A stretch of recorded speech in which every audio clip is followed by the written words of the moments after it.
Emotionally intelligent discipline. There's a way of dealing with people specifically for conflict called emotional intelligence. Basically, you ask yourself two questions. You ask yourself, what do I want to accomplish? And how can I go about accomplishing what I want in the most effective way?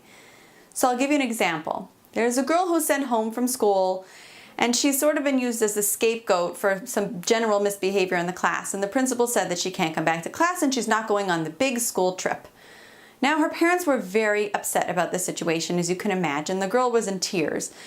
And the father said, that's it, I'm going to go and have a conversation with the principal. But as he thought about it, he said, knowing the personality of this principal, if I'm going to walk in there with I'm going to show you and I'm going to tell you off, the last thing that's going to happen is my daughter get back in class and on that trip. So he said, what do I want to accomplish? I want to accomplish getting my daughter back into class and on the trip. How can I best go about accomplishing that? And he walked into that principal's office, very humble, saying, I really apologize, and my daughter's really remorseful, and we really apologize for this behavior, and it's not going to happen again. And you can bet that that daughter got back into class and on that school trip. So that's what you want to do. You want to ask yourself questions, two questions, when you're dealing with conflict with other people. What do I want to accomplish? And how can I best go about accomplishing this? Now we're going to go about discipline with our children with the exact same method, except we have to add one extra question. Because before we can know what we want to accomplish, we need to know why the child acted like this. So the first question you're going to ask when your child misbehaves or acts up is, why is my child acting like this? Then you can start asking, what do I want to teach them? And how can I best go about teaching them this lesson? So that's the whole formula. Why, what, and how. Why did my child act like this? What do I want to teach them? And how can I best go about teaching this lesson? Cute example. Just recently, my 3-year-old was going around for days going in everybody's face, and everyone was like, oh, Mommy, look what he's doing. It was really driving everyone crazy.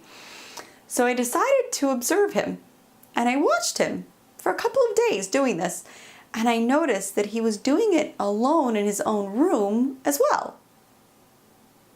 So I figured, why is he doing this?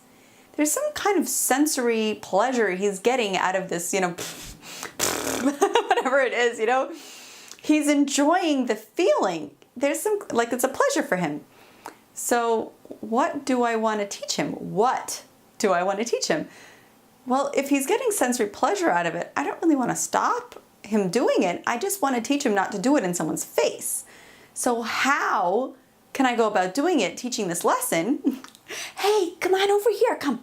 You know how you like to go, let's do it together, but we can only do it at the wall. Come, let's go to your room. And so we started doing it at the wall. We did it together. Other kids practiced doing it with him, but we can't do it at people's faces because not everyone likes it. No. So there, I solved the problem. There was no discipline involved here.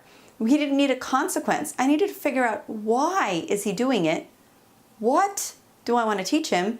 And how can I best go about doing that? Sometimes you won't need a consequence. You'll get to the root of the cause of why they're doing this, know your child a little bit better, and help them through it.